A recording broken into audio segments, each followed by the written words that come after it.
ఓం నమో వెంకటేశాయ. Welcome to my Krishna astro TV. నా పేరు నరసింహమూర్తి. నా ఫోన్ నెంబర్ వచ్చి 8712190468.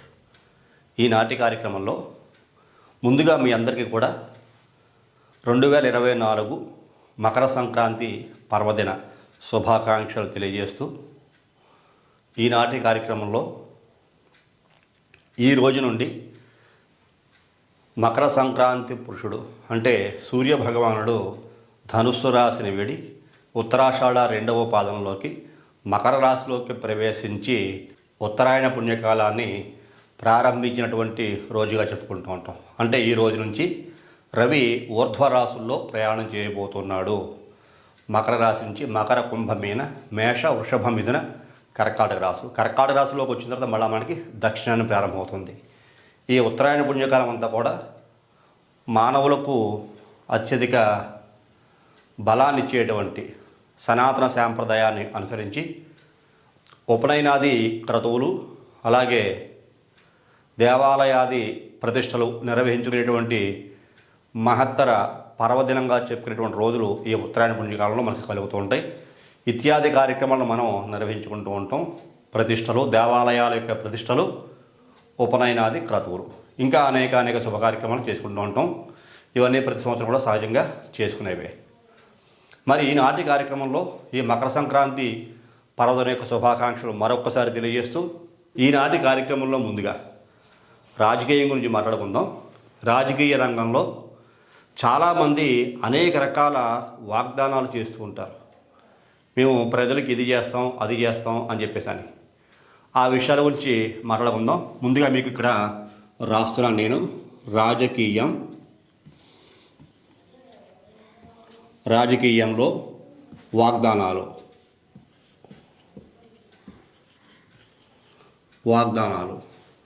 అంటే రాజకీయంలో ఉండేటువంటి వాగ్దానాలు ఏ విధంగా ఉంటాయి అవి చేసుకుందాం. ఏదైనా ఒక పార్టీ తీసుకుందాం. సమ్ ఎక్స్, 1వ పార్టీ సమ్ ఎక్స్, 2వ పార్టీ సమ్ ఎక్స్, 3వ పార్టీ. ఈ 3 పార్టీలు కూడా ముఖ్యమైన ఉద్దేశం, ఏ వ్యక్తి అయినా నేను పాలిటిక్స్లోకి వస్తున్నాను, నేను ప్రజలకి అవి చేస్తాను, ఇవి చేస్తాను అని అనేక రకాల అనౌన్స్మెంట్స్ చేస్తూ ఉంటారు. అనేక రకాల మీటింగ్స్ పెడుతుంటారు. ఆ మీటింగ్స్ పెట్టడానికి ముఖ్యమైన ఉద్దేశం ఏంటంటే పబ్లిక్ సర్వీస్ చేస్తాం. పాలిటిక్స్ మీన్స్ పబ్లిక్ సర్వీసే కదా.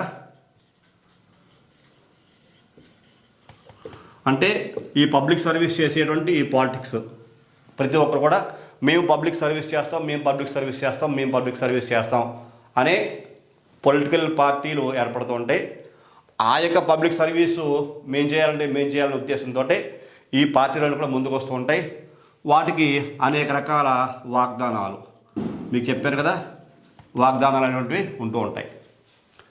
సరే, ఇందులో మనం ఈ రాజకీయం, వాగ్దానాలు, వీటిలో ఈ పబ్లిక్ సర్వీస్ చేసేటువంటి ఈ పార్టీలన్నీ కూడా వాళ్ళ యొక్క ఎజెండాలు ఏర్పాటు చేసుకుంటారు. ముందుగా ప్రజలందరూ బాగా గుర్తించండి, బాగా గమనించండి.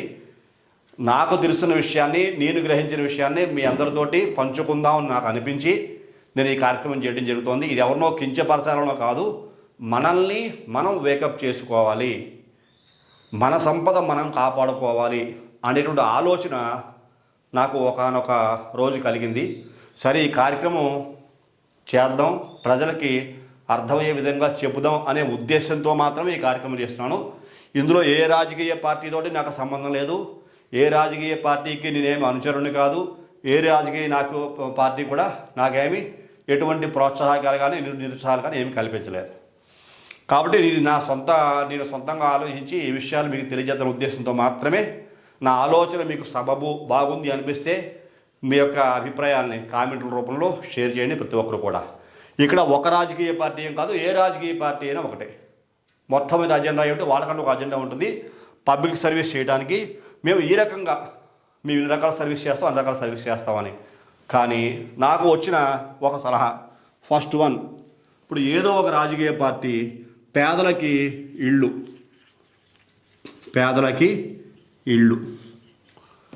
కట్టిస్తాం, దీనికి ఒక 4,000 కోట్లు అనుకుందాం, 4K crores, 4,000 కోట్లు కేటాయించి రాష్ట్ర వ్యాప్తంగా పేదల కోసం ఇళ్ళు కట్టించారు ఏదో ఒక రాజకీయ పార్టీ. ఈ రాజకీయ పార్టీలు మూడు కూడా పబ్లిక్ సర్వీసే కదా. ఒక 4,000 కోట్లు ఏదో ఒక పార్టీ పేదలకి ఇళ్ళు కోసం ఈ యొక్క 4,000 కోట్లు ఖర్చు పెట్టారు. అనుకోకుండా ఈ పార్టీ ప్రజల్లో ఫెయిల్ అయ్యింది. ప్రజలు ఎన్నికలు ఓట్లు వేయలేదు. ఒక పార్టీ ఓడిపోయింది. ఈ 4,000 కోట్లు ఖర్చు పెట్టి వాళ్ళకి ఇళ్ళు కట్టేశారు. 4,000 కోట్లు ఖర్చు అయిపోయింది, అవునా? ఇంకొక రెండవ పార్టీ ఏదో ఒకటి వచ్చింది. ఈ రెండవ పార్టీ వచ్చి ఈ పేదలకి కట్టిన ఇళ్ళు ఇవన్నీ కూడా అవినీతి, అక్రమం, దుర్మార్గం, 1,000 కోట్లే ఖర్చు పెట్టారు, 3,000 కోట్లు తినేశారని చెప్పని అవినీతి ఆరోపణలు చేశారు. ఉదాహరణ కనుకుందాం. సరే, ఈ రెండవ పార్టీ వచ్చాక అవినీతి ఆరోపణలు చేసిందా, లేకపోతే నిజంగా 4,000 కోట్లు 3,000 కోట్లు తినేశారా, 1,000 కోట్లే ఖర్చు పెట్టారా అనేది అధికారంలోకి వచ్చిన రెండవ పార్టీ ప్రూవ్ చేసి వాళ్ళకి పనిష్మెంట్స్ కోర్టు ద్వారా సమన్లు జారీ చేసి ఎవరైతే 4,000 కోట్లు ఈ ఖర్చు పెట్టిన అధికారులు ఎవరైతే ఉంటారో వాళ్ళని ప్రూవ్ చేసి వాళ్ళకి శిక్ష పడజేయచ్చు. దానికి మనకు కోర్టులు ఉన్నాయి. కానీ ఇక్కడ ఈ పార్టీ కూడా ఆ పని చేయదు. ఎందుకు చేయట్లేదు? ఇక్కడ ఈ పార్టీ కూడా, రెండవ పార్టీ నెగ్గిన పార్టీ కూడా ఈ 4,000 కోట్లు ఫాల్స్ అని చెబుతుంది. కానీ ఈ 4,000 కోట్లు సబబుగానే ఖర్చు పెట్టారు, సక్రమంగానే ఖర్చు పెట్టారు, ఈ 4,000 కోట్లు కరెక్ట్గానే ఖర్చు పెట్టారు అని. ఇదంతా ప్రజల సొమ్మే కదా. ప్రభుత్వం అంటే ప్రజల సొమ్ము, మనం అనేక రకాల పన్నుల రూపంలో కొడుతున్నాం అని ఈ రెండవ పార్టీ దాన్ని కన్సిడర్ చేసి 4,000 కోట్లు సబబుగానే ఖర్చు పెట్టారు కదా, దాని మీద మనం అలిగేషన్ చేయడం దేనికి? ఎవరైనా ప్రజల మేలు కోసమే. పార్టీ యొక్క ముఖ్య ఉద్దేశం పబ్లిక్ సర్వీస్, ప్రజలకి మేలు చేయాలనే ఉద్దేశం.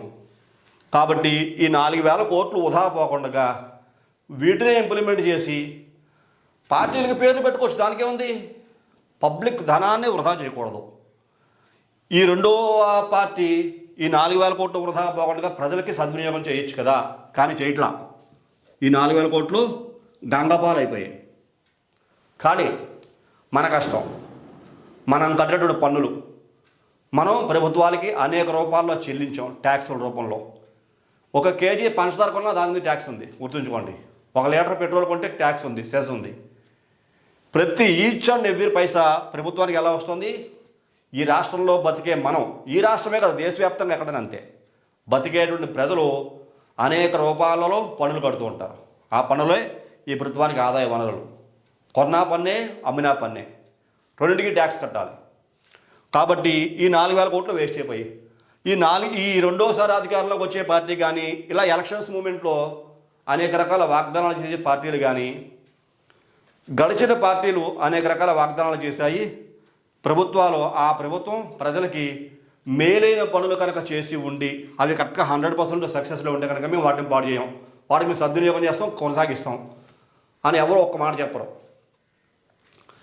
ఇప్పుడు మీకు ఒక పార్టీ, మన రాష్ట్రం ప్రభుత్వం వచ్చినప్పుడు కొన్ని వేల కోట్లు, ఏమండి, 1,000 కోట్లు అప్పులో ఉందనుకుందాం, కొన్ని 1,000 కోట్లు అప్పు ఉంది అనుకుందాం. ఇప్పుడు ఈ రోజున ఒక 5 లక్షల కోట్లు అది డెఫిసిట్లో ఉంది, ఉదాహరణ అనుకుందాం. ఏ ఒక్క పార్టీ అయినా అధికారంలోకి రావాలనుకున్న పార్టీలు ఎవరైనా సరే అప్పులు పాలు కాకుండా రాష్ట్రాన్ని మేము కాపాడుతాం, ప్రజలకి ఉపాధి కల్పించకపోవటం, అనేక రకాల తాయిలాలు ఇవ్వటం ఇవ్వకపోవడం అవన్నీ పక్కన పెట్టి ఈ రాష్ట్రంలో ప్రతి ఒక్క వ్యక్తి మీద, మీ నెత్తి మీద ఎటువంటి భారం లేకుండా మేము కాపాడుతాం, మేము బాధ్యత వహిస్తాం, మాకు ఓట్లు వేయండి, ఇన్ని కోట్ల అప్పు మన రాష్ట్రానికి ఉంది, అది ఏ రూపంలో అయినా కానివ్వండి, మీరు పెట్టే పథకాలే, మీరు పంచిపెట్టే డబ్బులే, మీరు ప్రవేశపెట్టే అనేక రకాల స్కీములే, ఇక్కడ ఏ పార్టీ అయినా కావచ్చు. నేను ఒక పార్టీకి వ్యతిరేకం కాదు, ఒక పార్టీకి అనుకూలం కాదు. ఈ స్కీముల్ని అనుకూలంగా, ఇప్పుడు ఖచ్చితంగా 100% లేని వ్యక్తి, కటికి దారిద్ర్యంతో ఉండేటువంటి వ్యక్తి ఎవరో సపోర్ట్ చేయాలి.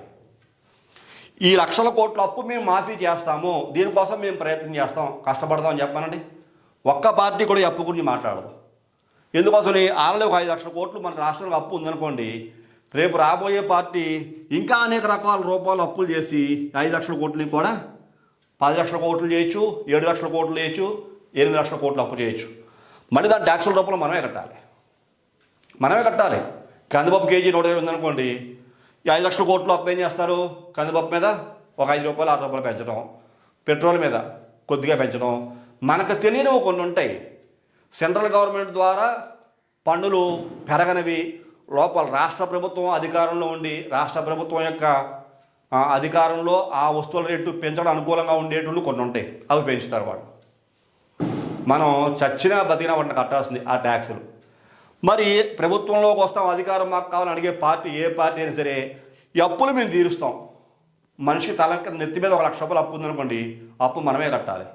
అనేక రకాల ట్యాక్సుల రూపంలో కట్టాలి. మీకు ట్యాక్స్ లేకుండా మేము చేస్తాం, రాష్ట్రం తేలిక పడేలా చేస్తాం. మనకు ఉన్నదాంట్లో గడుపుకుందాం. ఇప్పుడు రాష్ట్ర ప్రభుత్వానికి ఆదాయం ఉదాహరణకి కొన్ని లక్షల కోట్లు ఉందనుకోండి, అప్పులు చేయొద్దు. ప్రజల నెత్తి మీద భారం మోపద్దు. అలా మోపకుండా మేము చేస్తాం, అప్పులు పాలు కాకుండా చేస్తాం, ఉన్న అప్పులు మేము తీరుస్తాం అని ఏ ఒక్క పార్టీ ఎందుకు మనకి హామీ ఇవ్వదు? ఒకసారి ఆలోచించండి. అలాగే గత ప్రభుత్వాలు కానీ ఆ గత ప్రభుత్వాలు కానీ ఏదైనా కొన్ని ఇలాగ పేదల కోసం ఇంటికి ఆల్రెడీ ఖర్చు పెట్టేశారు, అయిపోయాయి, ఖర్చు పెట్టేశారు. అవి వేస్ట్ కాకుండా కావాల్సిన సద్వినియోగం చేస్తాం, ఆ 4,000 కోట్లు వృధా కానివ్వం అని ఎందుకు ఒక్క పార్టీ కూడా మనకి హామీ ఇవ్వదు? సద్వినియోగం చేయాలి కదా. నువ్వు కట్టుకున్నావు నీ పార్టీ, మేము అధికారంలోకి వచ్చాం, నీదంతా అవినీతి, అక్రమం, పాపాత్మలు, దుర్మార్గులు 8,000 కోట్లు తినేశారు అని ఒక 2 నెలలో వారం 10 రోజులు కామెంట్స్ చేస్తారు, అవి మరుగుపడిపోతాయి. ఏ ఒక్క మీడియా కూడా దాని గురించి పట్టించుకోదు, ఫోకస్ చేయదు, అధికారంలో ఉన్న ప్రభుత్వాన్ని అడగదు, భయం. మళ్ళీ పోనీ అధికారంలోకి వచ్చిన ప్రభుత్వాలైనా సరే ప్రజల కోసం మనం మేలు చేయడం కోసం వచ్చాం కాబట్టి అది నిజంగానే మంచిదైతే దాన్ని ఖచ్చితంగా కన్సిడర్ చేయాలి. ఆ 4,000 కోట్లు వృధా పోకూడదు. ఎందుకు వృధా పోనివ్వాలి? ఇప్పుడు ఏ పార్టీ ముఖ్య ఉద్దేశం ఏంటి? Public service. మనం ప్రజలకి మేలు చేయడం కోసం వచ్చాం. రాష్ట్రాన్ని ముందుకు అప్పులు పాలు చేయకూడదు, అప్పుల ఊబిలో రాష్ట్రాన్ని దింపకూడదు, క్రెడిట్స్ తీసుకొచ్చిన మనిషికి భారం కాకూడదు. మన రాష్ట్రంలో ట్యాక్సులు బాగా తగ్గించాలి, సుపరిపాలన అందించాలి. ఏదో ఒక మనిషికి డబ్బులు ఇస్తాం, ఈ మనిషికి డబ్బులు ఇస్తాం, ఆ మనిషి డబ్బులు ఇస్తాం, వాళ్ళ డబ్బులు ఇస్తాం, వీళ్ళకి డబ్బులు ఇస్తామని కాదు. అసలు ఉచిత పథకాలే పెట్టద్దు. ఎందుకు పెట్టాలి? ఉచిత పథకాలతో పని ఉంది. ఉపాధి కల్పించాలి. ప్రతి ఒక్క వ్యక్తి ఇప్పుడు ఏ ప్రభుత్వం అధికారంలోకి వచ్చినా ఏవో రకరకాల వాగ్దానాలు చేస్తారు. వాగ్దానాలు చేసి ఇన్ని రకాల ఉచిత పథకాలు మేము ప్రవేశపెడతాం, మీకు ఎంత బెనిఫిట్ అవుతుంది అని చెప్తారు. కానీ ఇంత ట్యాక్స్ వేస్తున్నాం మేము ఈ వస్తువు మీద, ప్రతి నెల కూడా ఈ వస్తువు రేటు ఎంత ఉంది, నెక్స్ట్ మంత్ ఎంత ఉంటుంది, లేకపోతే ఎంత రేటు పెరిగింది, ఎంత రేటు మేము తగ్గించాం, మీ మీద భారం పడకుండా మేము చేస్తున్నాం అని ఒక్కడే అనౌన్స్ చేయరు. ప్రజలకు మేలు చేసేటువంటి విషయాలు. ఇప్పుడు ఈ టీవీ ఛానల్స్ కూడా అధికారంలో ఉన్న పార్టీని సరే గత ప్రభుత్వాలు చేసినటువంటి విషయాల గురించి, లేకపోతే గత ప్రభుత్వాలు చేసిన పనులు వీళ్ళు వదిలేసే విషయాల గురించి ఎక్కడ డిబేట్ చేయరు. ఎందుకు చేయట్లేదని అడగరు. అది రెగ్యులర్గా మానిటరింగ్ ఉండాలి ప్రతి నెలా కూడా. అలా ఏ పార్టీ కూడా మానిటర్ చేయదు. ఏ పార్టీ కూడా మేము వెబ్సైట్లో పెట్టేసే డీటెయిల్స్ అన్ని వెబ్సైట్లో ఉన్నాయంటే సరిపోదు. అందరికీ వెబ్సైట్ చూడడం రాదు, అందరూ వెరిఫై చేయరు. మనం ఆన్లైన్లో పెట్టుండొచ్చు, వెబ్సైట్లో పెట్టుండొచ్చు, అందరికీ విషయాలు తెలియవు. మనం పబ్లిక్లో మీటింగ్ పెట్టాలి. ఖచ్చితంగా మేము అధికారంలోకి వచ్చిన తర్వాత గత ప్రభుత్వాలు చేసిన తప్పులైనా మా ప్రభుత్వంలో కూడా తప్పులు జరగకుండా మేము చూసుకుంటాం. ఇక ఈ ప్రాంత అభివృద్ధి కోసం ఇంత మేము కష్టపడుతున్నాం, అవినీతి జరిగిన అవినీతి నిర్మూలిద్దాం, అభివృద్ధి మాత్రం కొనసాగిద్దాం అని ఒక్క పార్టీ చెప్పదు. అప్పులు లేకుండా చేస్తాను ఒక్క పార్టీ చెప్పదు. అప్పుల మీద అప్పులు చేస్తుంటారు, ఆ భారాలు మనకే ఉంటాయి. ఏ వస్తువు మీద ఎంత ట్యాక్స్ వేస్తున్నారో చెప్పరు. అది పబ్లిక్ చెప్పచ్చు కదా. ఈ వస్తువు మీద ఎంత ట్యాక్స్ వేస్తున్నాం, మీ మీద ఎంత భారం పడుతుంది, ఆ భారం పడకుండా మేము చూసుకుంటాం. రెవెన్యూ ఎలాగో జనరేట్ అవుతుంది. ఇప్పుడు ఏదన్నా మా కేంద్ర ప్రభుత్వం నుంచి మాకు ఇన్ని వేల కోట్లు ప్రభుత్వం మంజూరు చేసింది, రాష్ట్ర ప్రభుత్వానికి ఇన్ని వేల కోట్లు ఇచ్చింది, ఈ రోజున ఎంత వచ్చింది, ఆ రోజున ఎంత వచ్చింది మనం చెప్పం. పబ్లిక్ ఎక్కడ అనౌన్స్ చేయం. ఎప్పుడూ కూడా సెంట్రల్ గవర్నమెంట్ను కూడా రావట్లేదు, రావాల్సి ఉన్నాయి, ఇవ్వట్లేదు, ఇవ్వాల్సి ఉన్నాయి అని చెబుతూ ఉంటాం. ప్రజలారా ఒకసారి ఆలోచించండి. ఏ ప్రభుత్వం వచ్చినా పబ్లిక్ సర్వీస్ చేయడం కోసమే, స్వార్థ ప్రయోజనాల కోసం కాదు. పబ్లిక్ సర్వీస్ మీన్స్ ప్రజలను ఎత్తిన డెఫిసిట్ ఉండకూడదు, రాష్ట్రం అప్పుల్లో కూరుకుపోకూడదు. ఎందుకని వాళ్ళే మెయింటైన్ చేస్తున్నారు కాబట్టి. ఏ ప్రభుత్వం వచ్చినా ఆ ప్రభుత్వంలో ఉండే అధికారులే ఈ యొక్క రాష్ట్రం నడుపుతూ ఉంటారు. రకరకాల ఇబ్బందులు ఉంటాయి, సమస్యలు ఉంటాయి, ఉండకుండా ఉండవు. అది అనుభవిస్తే మీకు తెలుస్తుంది అని అనొచ్చు. కాకపోతే అప్పులు చేసేసి భయంకరంగా ప్రజలకు ఉచితంగా తాయిలాలు ఆ రకంగా మేము చేస్తాం, ఈ రకంగా ఉచితంగా కల్పిస్తాం, ఆ ఉచితంగా కల్పిస్తాం ఎవరమ్మని చెప్పారు? మీరే మీ ఎజెండా ప్రవేశపెడుతున్నారు. మీరు ఎందుకు ప్రవేశపెట్టరు? అప్పులు తీరుస్తామని. రాష్ట్రంలో అప్పు అనేటువంటిది లేకుండా మేము చేస్తాం అని మీరు కామెంట్ ఎందుకు చేయరు? అది మీ ఎజెండాలో ఎందుకు ఉండదు? మీ ఎజెండాలో ప్రభుత్వాలు వచ్చినప్పుడు ఇన్ని లక్షల కోట్ల డెఫిసిట్ ఉంది, అది మొత్తం మేము క్లియర్ చేస్తాం. మేము అధికారంలోకి వస్తే కనుక రాబోయే 5 ఏళ్లలోనూ సాధ్యమైనంత వరకు 5 లక్షల కోట్లు అప్పు ఉందంటే ఒక మనిషి మీద నెత్తి మీద 1,00,000 రూపాయలు ఉందనుకోండి, అసలు అప్పు అనేది లేకుండా మేము చేస్తాం. మన రాష్ట్రం స్వర్గధామంగా ఉండాలి. అప్పులు లేని రాష్ట్రంగా మేము తీర్చిదిద్దుతాం. గత ప్రభుత్వాలు ఏం చేసినా మాకు సంబంధం లేదు, మేము కొనసాగిస్తాం. మంచి కార్యక్రమం ప్రతిదీ కొనసాగిస్తాం. గత ప్రభుత్వంతో మాకు సంబంధం లేదు. ఏవో కొన్ని చోట ఇల్లు కట్టారు, మేము బాగోలేదు, బాగున్నాయి, తినేశారు, అవన్నీ వెరిఫికేషన్ చేసి తినేసే వ్యక్తుల మీద అయితే మనం యాక్షన్ తీసుకోవచ్చు, తప్పులేదు, తీసుకుంటాం. అది కరెక్ట్గానే సక్రమంగా ఉంటే అవి మేము కొనసాగిస్తాం. అందులో వేల కోట్లు ఖర్చు పెట్టుకున్నారు కాబట్టి అది ప్రజాధనం మీ ధనమే కాబట్టి అది నష్టపోకుండా మేము చూస్తాం, దాన్ని ఇంప్లిమెంట్ చేస్తాం అని ఒక్కడు సమాధానం చెప్పరు. ఒక్క పార్టీ అనౌన్స్ చేయదు. ఇలా 1 కాదు 2 కాదు.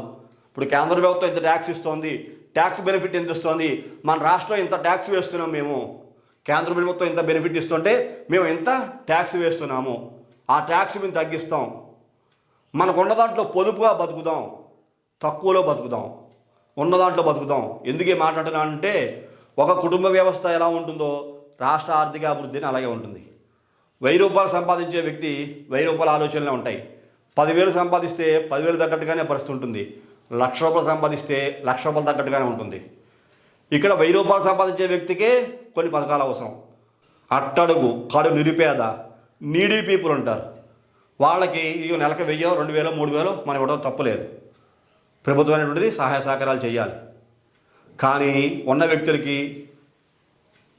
మంచి సంపాదన, ఇక్కడ రిలీజియన్ చూసుకోకూడదు. ఈ కులం వాళ్ళకి ఇస్తాం, ఆ కులంతో సంబంధం లేదు. మనిషి ఏ కులం వ్యక్తి అయినా బతకాల్సిందే. ఆ వ్యక్తికి మేము ఇస్తాం అని చేసి నష్టాన్ని పూడ్చే ప్రయత్నాలు చేయండి దయచేసి. అలా నష్టాన్ని పూడ్చే ప్రయత్నాలు కనుక చేస్తే అద్భుతమైన ఫలితాలు. ఎందుకోసం అంటే దాన్నే రామరాజ్యం అంటాం.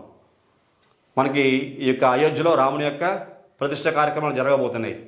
ఆ రాముని ఆదర్శంగా తీసుకుని ఆదర్శవంతమైన పరిపాలన మేము అందిస్తాం. రాష్ట్రాన్ని అప్పులు పాలు కాకుండా చేస్తాం. అప్పులు లేకుండా తీర్చే బాధ్యత మేము వహిస్తాం.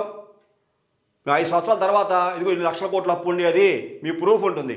2 లక్షల కోట్ల అప్పు ఉండేది, మేము నిదానంగా చాలా మటుకి మ్యాక్సిమం ఖర్చులు తగ్గించుకుంటూ అనవసరమైన ఎక్స్పెండిచర్స్ చేయకుండా చాలా పొదుపుగా ఉంటూ చాలా అత్యంత అవసరమైన వ్యక్తులకు మాత్రమే మా ప్రభుత్వం సహాయం చేస్తూ అవసరం లేని వ్యక్తులకు చేయక్కల ఎలాగడగరు.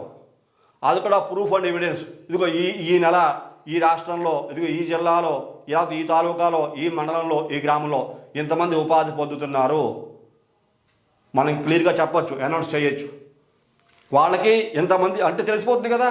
ఒక గ్రామం లెక్క చూసుకుంటే ఈ గ్రామంలో ఇంతమంది ఇబ్బంది పడుతున్నారు, వాళ్ళకి ఉపాధి కల్పిస్తున్నాం. ఉపాధి కల్పించడం కాదు, వాళ్ళకి మేము హెల్ప్ చేస్తున్నాం ప్రభుత్వం నుంచి, క్లియర్గా ఉంటుంది. వెబ్సైట్లో పెడితే అందరికీ తెలియదు.